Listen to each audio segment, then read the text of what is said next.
साल 2002 कर्नाटका 40 डिग्री की कड़कती धूप। एक आदमी अपने रिक्शे में कुछ कार्टन्स भर के एक दुकान से दूसरी दुकान जा रहा था। उसके चेहरे पर थकान थी लेकिन आंखों में उम्मीद।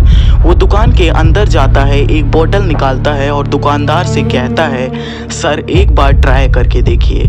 दुकानदार बोतल हाथ में लेता है, लेबल पढ़ता है और हैरानी से पूछता है, जीरा वाली कोल्ड ड्रिंक ये कौन ही पिएगा। उनका मानना था कि आजकल के लोग कोका कोला और पेप्सी जैसे कोल्ड ड्रिंक पीना पसंद करते हैं। ऐसे में एक रीजनल बिजनेसमैन का जीरा फ्लेवर वाली फिजी ड्रिंक लॉन्च करना किसी पागलपन से कम नहीं था। लेकिन किसी को नहीं पता था कि यही छोटी सी बोतल आगे चल के 900 करोड़ की एक बड़ी कंपनी बन जाएगी। ये कहानी है बिंदु जीरा मसाला की। लेकिन इस कहानी की शुरुआत 2002 में नहीं हुई थी। 10 जुलाई 1964 कर्नाटका के बेल्लेर गांव में सत्यशंकर का जन्म एक बेहद ही गरीब परिवार में हुआ।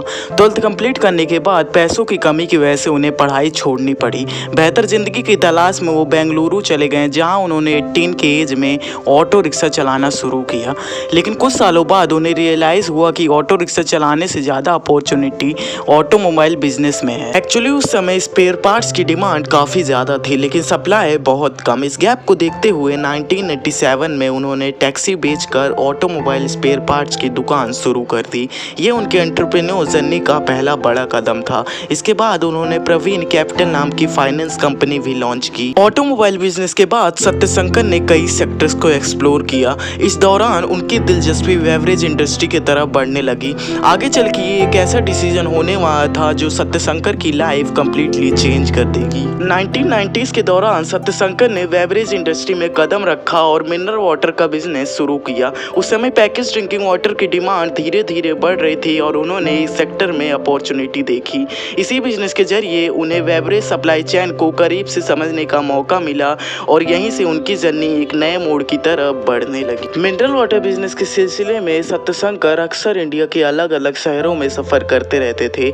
एक बार नॉर्थ इंडिया के ट्रिप के दौरान उन्होंने एक अजीब चीज नोटिस की।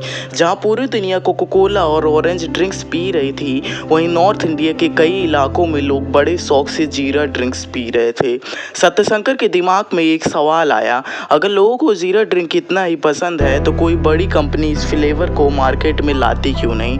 यहीं से एक आइडिया का जन्म होता है, एक ऐसा फिजी ड्रिंक जो टेस्ट में बिल्कुल इंडियन हो। लेकिन आइडिया से प्रोडक्ट तक का सफर आसान नहीं था। जीरा के फ्लेवर को कार्बोनेटेड ड्रिंक में बैलेंस करने के लिए कई एक्सपेरिमेंट्स किए गए, फॉर्मूले को बार बार रिफाइन किया गया और फाइनली पहली बार साउथ इंडिया में एक जीरा ड्रिंक लॉन्च हुआ। लेकिन प्रोडक्ट लॉन्च होते ही सब कुछ बदल नहीं गया। रिटेलर्स बिंदु जीरा को अपनी दुकान पर रखने से हिचकिचा रहे थे। कई दुकानदार का मानना था कि जीरा वाली कोल्ड ड्रिंक कौन ही पिएगा और लिमिटेड मार्केटिंग बजट की वजह से ब्रांड के पास बड़े एडवर्टीजमेंट का ऑप्शन भी नहीं था और कई बार तो प्रोडक्ट बिना बिके वापस आ जाते थे। तब कंपनी ने एक सिंपल स्ट्रेटजी अपनाई, फ्री सैंपलिंग की। लोगों को प्रोडक्ट टेस्ट कराया गया, दुकानदार को नहीं दोस्तों, लोगों को। और ये स्ट्रेटजी उस समय इतना फेमस हुआ कि इससे बिंदु जीरा के रिपीट कस्टमर भी बनने लगे। लेकिन असली चैलेंज तो अभी बाकी था। उस वक्त इंडियन सॉफ्ट ड्रिंक मार्केट पर पेप्सी और कोका कोला जैसे मल्टीनेशनल ब्रांड का दबदबा था। ऐसे में बिंदु जीरा का उनके बीच अपनी जगह बनाना आसान नहीं था। लेकिन बिंदु ने उनसे सीधी टक्कर लेने के बजाय अपनी अलग पहचान बनाई। कंपनी ने रीजनल मार्केट पर फोकस किया और इंडियन कस्टमर के फैमिलियर फ्लेवर को अपनी स्ट्रेंथ बनाई। साथ ही प्रोडक्ट को अफोर्डेबल रखा और डिस्ट्रीब्यूशन नेटवर्क को धीरे धीरे एक्सपेंड किया। इन स्ट्रेटजी से बिंदु जीरा बड़ी चालाकी से इन बड़े प्लेयर्स के बीच अपनी जगह बना ली। समय के साथ बिंदु ने अपने प्रोडक्ट पोर्टफोलियो को एक्सपेंड करना शुरू किया और जीरा मसाला से आगे बढ़कर कई नए बेवरेजेस लॉन्च किए, जैसे Fiji drink, fruit based beverages, energy drink और पैकेज ड्रिंकिंग वाटर। धीरे धीरे बिंदु कर्नाटका से बाहर निकली और साउथ इंडिया के कई मार्केट में अपनी प्रेजेंस मौजूद कर ली। जो ब्रांड कभी दुकानदारों को अपना प्रोडक्ट रखने के लिए मना रहा था, वही आगे चलकर इंडियन बेवरेज इंडस्ट्री का एक इस्टेब्लिश्ड नाम बन गया। सत्यशंकर की कहानी सिर्फ एक सक्सेसफुल ब्रांड की कहानी नहीं है, ये उस इंसान की कहानी है जिसने मार्केट को दूसरों से थोड़ा अलग नजरिए से देखा और बिंदु जीरा जैसे 900 करोड़ की एक बड़ी कंपनी को इनॉग्रेट कर दिया। और बिंदु जीरा की जर्नी हमें ये दिखाती है कि मौके हमेशा नए आइडियाज में नहीं बल्कि उन जरूरतों में छुपे होते हैं जिन्हें दूसरे नज़रअंदाज कर देते हैं। और कई बार एक सिंपल ऑब्जर्वेशन ही एक एक्स्ट्रा ऑर्डिनरी बिजनेस की शुरुआत बन सकती है।